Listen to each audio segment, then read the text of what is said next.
On our newscast this evening, the ruling Saenuri Party is celebrating today after winning 11 out of 15 parliamentary seats up for grabs in by-elections yesterday. Meanwhile, the main opposition party tries to pick up the pieces after a crushing defeat. Their co-chairs choose to step down, putting their fledgling coalition back at square one. Outside of Korea, Argentina is on the verge of a default for the second time in just over 10 years. The root of this problem dates all the way back to 2002 when two of the nation's bondholders rejected restructured debt agreements. For more, stay with us for Early Edition at 6. I see trees of green, red 늘 roses. 남편 먼저, I see them 늘 자식 먼저. for me and 레이디 퍼스트라는 말을 믿고 살아온 당신. 오늘만큼은 세상 누구보다 당신이 먼저입니다. 한 분 한 분 특별하게 모시겠습니다. Excellence in Flight, Korean Air.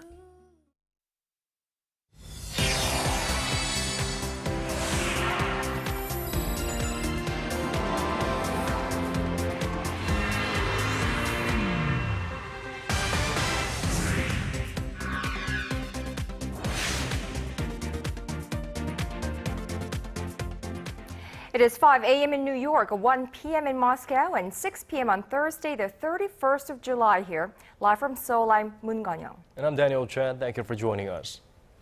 We'll begin with the results from the largest by-election in Korea's history, where 15 seats for the National Assembly were up for grabs. Well, it was an overwhelming victory for the ruling party, winning 11 seats and regaining its majority in the National Assembly. First, our Kim Min-ji has a wrap-up of yesterday's results.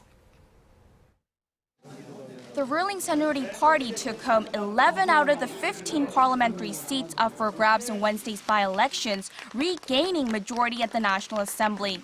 In the hotly contested race of Seoul's Dongjak-bi district, the ruling party's former Seoul mayor candidate Na Kyung-won secured a ticket to parliament after defeating her unified opposition rival Do Hae-chan. In the Suwon-si district of Gyeonggi-do province, opposition candidate and political big name Son Ha-kyu bowed out to conservative rookie Kim Myung-nam. In the Suwon-D district, the opposition's Park Kwang-won, a former journalist, came out the winner against his ruling party rival and chief of staff to former President Lee Myung-bak, Im Tae-hee. The ruling party swept the other 3 capital area districts, including Gimpo, where the ruling party's Hong Choro tasted victory against liberal political veteran Kim Do-kwan. Securing all of the 2 seats in its traditional stronghold of southeastern Gyeongsang region, the ruling party also took all 3 seats from the central Chungcheong area. As for the opposition, it won 3 seats from the political base of southwestern Jeolla region. But the 4th seat in the Suncheon-Goksang district was claimed by President Bak's close aide Lee Jung-hyun, the first time ever by a ruling party candidate. Kim Min-ji, Arirang News. Well, on the other side of the political aisle, however, Wednesday's by-election was a completely different story. The main opposition, New Politics Alliance for Democracy, were dealt a heavy blow, losing in 5 of the 6 capital area districts, as well as a seat in its traditional stronghold of Jeollanam-do province. And to take responsibility, the party's leadership, including its 2 co-leaders, resigned on this Thursday. Our Choi Yoo-sun has this story. Apologizing for their party's crushing defeat in Wednesday's by-elections, the co-leaders of the main opposition New Politics Alliance for Democracy have stepped aside after just 4 months at the helm. I take all the responsibility and will resign as party co-leader. I will work to make sure our party carries out major reforms to regain the public's trust. Former independent presidential candidate An Cheol-soo, who had ascended to party leadership after merging with the main opposition Democratic Party in March, said he too would do his best for the good of the party as an ordinary member. All other members of the party's Supreme Council followed their co-leaders out the door, claiming responsibility for the election loss. The leaders had been heavily criticized for causing friction during the nomination process and thereby lowering the party's chances of a good showing in the poll. Floor leader Park Young-sun now assumes temporary leadership of the party. She, along with an emergency committee, will seek ways to help the party rise from the ashes and elect a new leader. Different factions within the party are expected to elbow for position in the process. The one who's likely to be most affected, however, is An Chol-soo. Once considered a political sensation and a presidential hopeful, An missed out on a valuable chance Wednesday to prove his reform-minded leadership in the party. And on Thursday, a big wig within the opposition bloc, Son Hak-kyu, who lost a seat in the capital region to a ruling party newcomer, announced his retirement from politics. Son was considered a potential presidential candidate, and his retirement is expected to affect the dynamics of the opposition's next presidential campaign. Choi Yu-sun, Arirang News. So voters have given the Conservatives the opportunity to overhaul their party and focus on more urgent issues rather than being wrangled in political disputes. Well, at the top of the party's priority list now, as our Kim Young-gil reports, would definitely be boosting the economy and hitting the accelerator on the president's reform drive. President Park Geun-hye has been given the green light to get busy running state affairs for the rest of her term. The ruling Saenuri Party's unexpected landslide victory in Wednesday's by-election has given the government a mandate to rebuild itself in the wake of April's ferry disaster and pursue its stated goal of economic revival. The people voted for the Saenuri Party because the public felt the urgency to reform the country and revive the economy. The governing party promised to support President Park in carrying out her national reform drives and not to use politics to divide the people. The Saenuri Party will denounce any form of regionalism that is deeply rooted in Korean politics and will work toward bringing about national unity.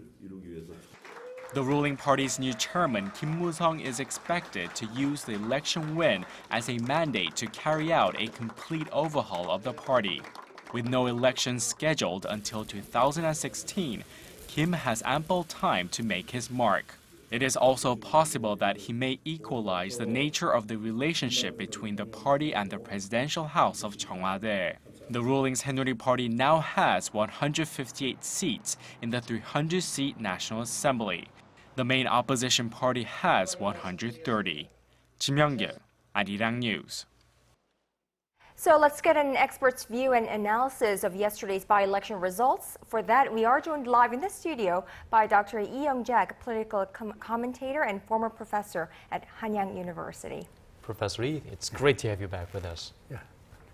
All right, Dr. Lee, in the weeks leading up to this so-called mini general elections, really the outcome was really unforeseeable by many. But what do we have now? A landslide victory by the ruling Saenuri Party. What is your assessment of this huge win by the ruling party and a disastrous loss by the main opposition?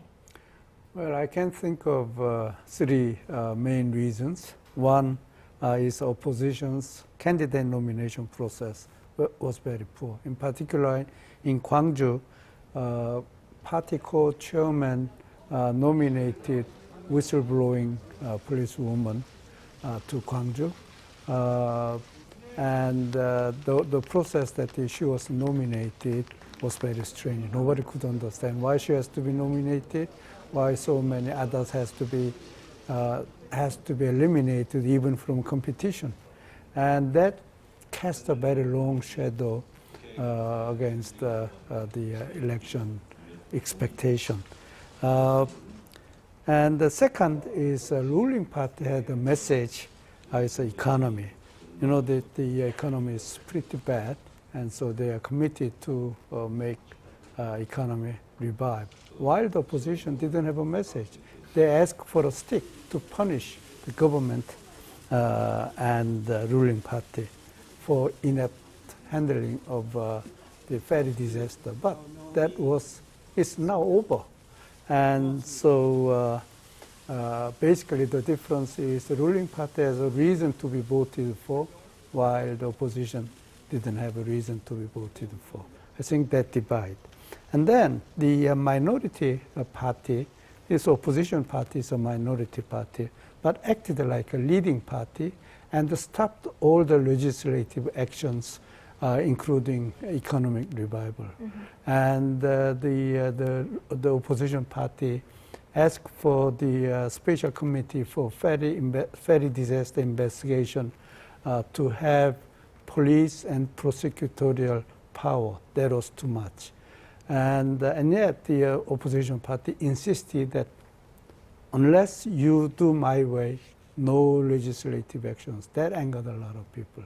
So I think that that sort of alienated the party from the public, and that was the main reasons why. Right, the opposition, they were too busy going on the offensive. They forgot to have something substantial of their own to offer to the people, and the people noticed that. That's right, yeah. Well, there were some surprises here. A lot of political bigwigs, heavyweights, they were big, and they fell hard in this by-elections.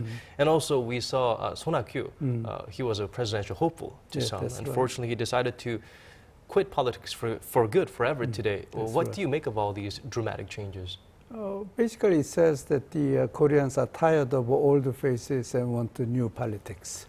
And so the Korean voters went for fresh face, promising new politics. That was very simple. You know that the An's phenomena is Koreans' desire for new politics.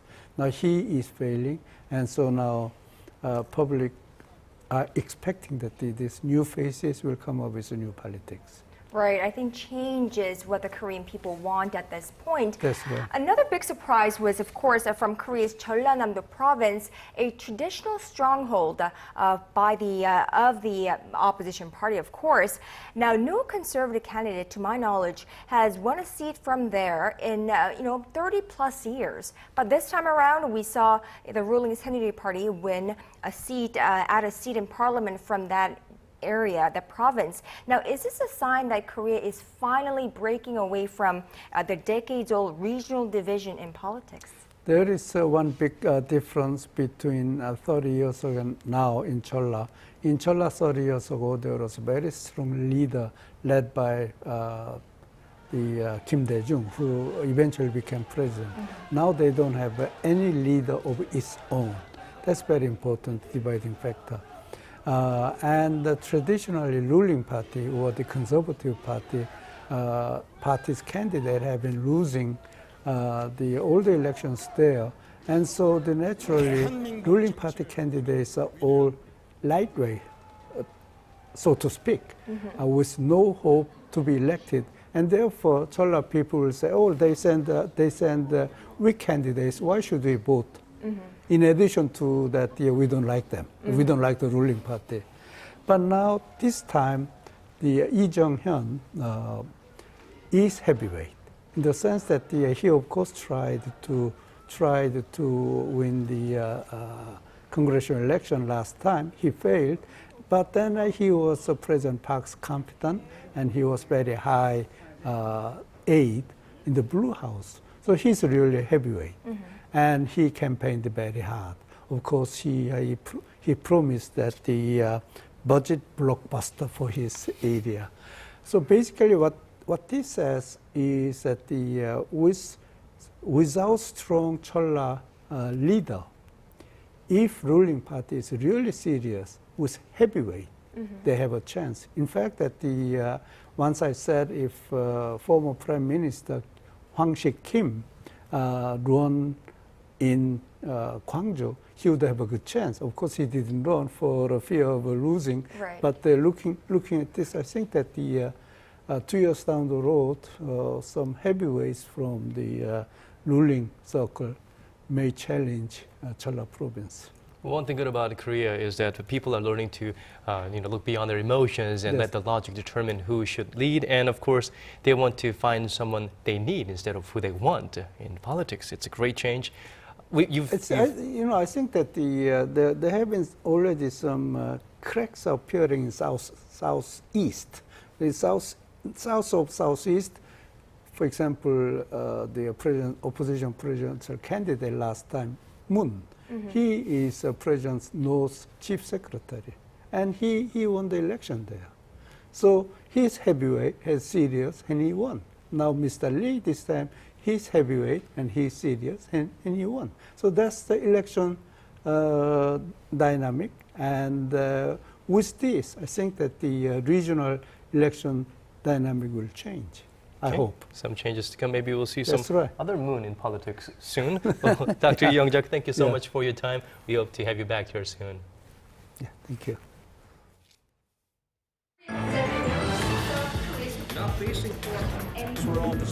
Digging deeper, getting to the bottom of stories that impact your life. Talking with you on air and online. Connecting you with experts on the world's most pressing issues. News and current affairs at its best with Moon Gong-yong and Daniel Che on Early Edition at 6.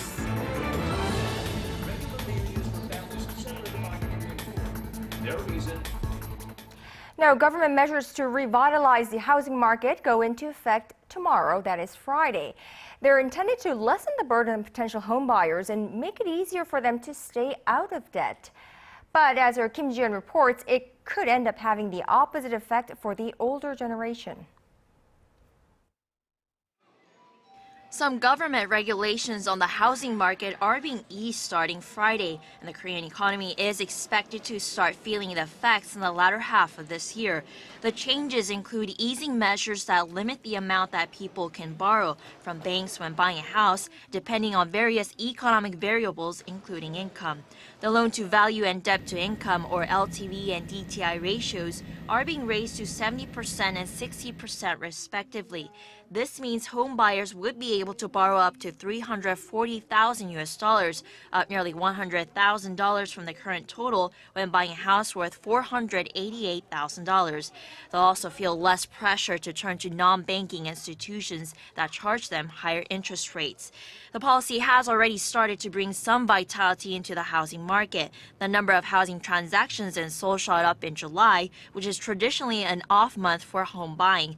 The Financial Supervisory Service says the amount of housing mortgage loans increased by 80% in June from the previous month to $475 million, the highest amount in 12 months. But the moves are also being met with concern. It's feared that deregulatory moves may lead people in their 50s or older into more debt.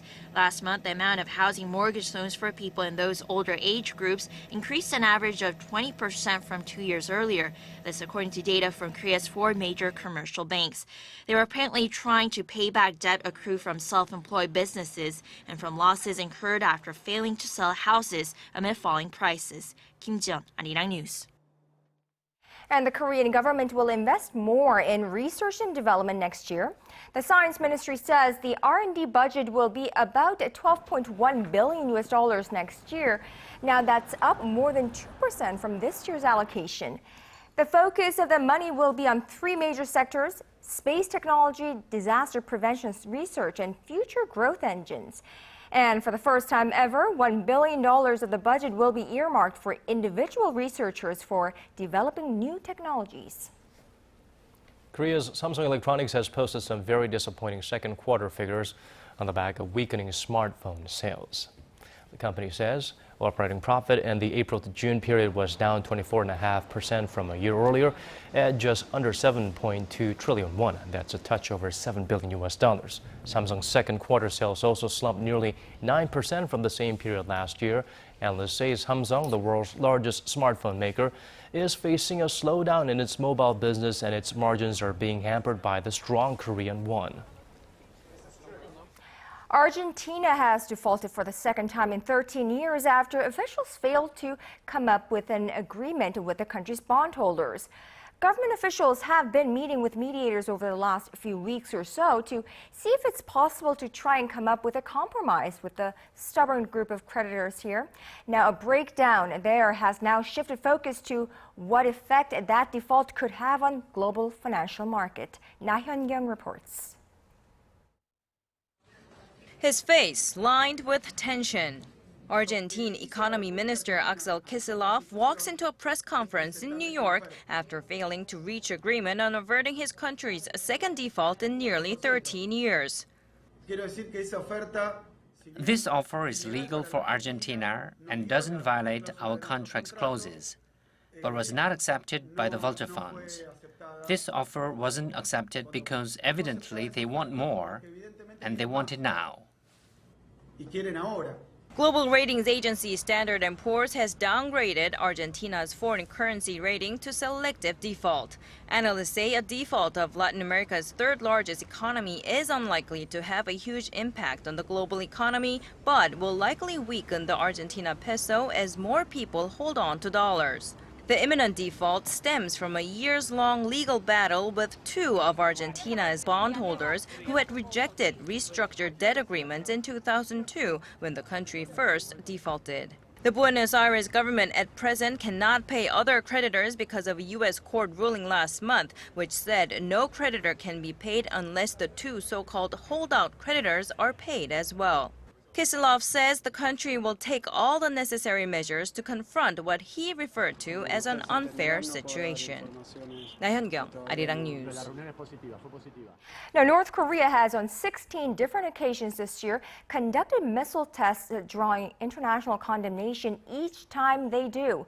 And with the provocations becoming more frequent, the United States says it's ready to tighten the screws on the regime, but it is asking the rest of the world to follow suit. UDN reports. Washington's point man on North Korea, Glenn Davies, says the United States won't sit back and simply wait on Pyongyang to denuclearize. We're going to continue to do everything we can, not to sit down and have a coffee clatch with them and try to convince them of the logic of it, but to use pressure, in particular, to point out to them that there's only one way forward. It's the peaceful diplomatic path forward. The comments came in a hearing held by the House Subcommittee on Asia and the Pacific, where Davies and the U.S. Special Envoy for North Korean Human Rights, Robert King, were questioned for over an hour on the Obama administration's approach to Pyongyang's combative policies. King defended the administration's stance. We're looking at sanctions. One of the issues that we need to do is try to do whatever we do in concert with other countries. Sanctions by the United States alone are very limited effectiveness. In the latest round of unilateral measures against the North Korean regime, the United States Treasury Department imposed sanctions on two North Korean shipping companies that operated a ship that was seized by Panama last year for trying to transport military equipment in violation of UN resolutions.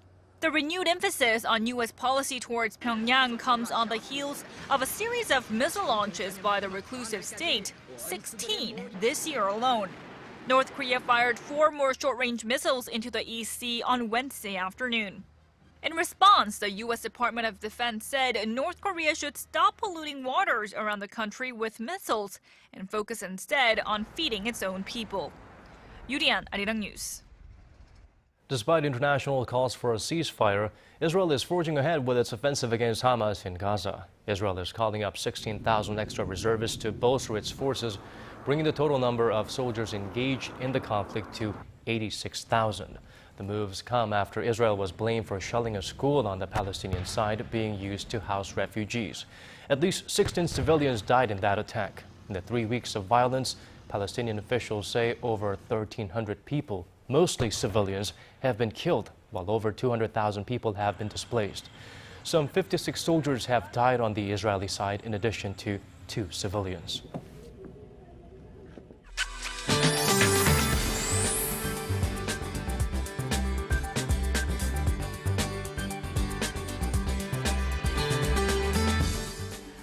Well, unbelievable, yes, but monsoon season is over here in Korea, and we're in for weeks of hot, steamy weather, as if we haven't had enough. Well, but I believe it's in the forecast some rain. Let's find out if that'll relieve some of the heat by turning to our Michelle Park. Michelle?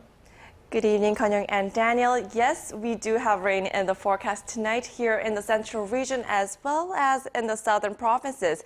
However, don't expect the temperatures to cool off that much. Now, temperatures are still expected to hover into the 30 degrees range. And also due to the influence of Typhoon Nakari, we're expecting rain tomorrow on Jeju Island and in the southern regions, which will spread to the whole nation over the weekend. Now, until then, that we have heat wave advisories in effect all across the nation. Daegu and its surrounding areas are under warning, so try to stay cool and make sure to drink lots of water. Now, going over to our temperature readings for tomorrow. Seoul will start off the Friday morning at 25 and reach over to 33 in the afternoon. Meanwhile, the southern cities such as Daegu and Busan will peak up to 31 and 28 degrees. Now moving over to other regions, Jeju Island tops over to 28, Dokdo hits 29, while Mangkungang tops to 30. Well, that's all for now. I'm Michelle Park and have a wonderful evening. Thank you for that, Michelle. And that brings us to the end of our newscast. Thank you for watching. For our viewers in Korea, stay hydrated and don't work too hard. This has been Daniel Che. And I'm Moon Gan-young, and also to those of you here in Korea, it is hot and it is steamy, but it's also the perfect time to catch a cold like our Michelle. And so we're hoping that Michelle gets well soon, and hopefully you will all stay out of that illness. And we hope to see you right back here, same time tomorrow. Bye-bye.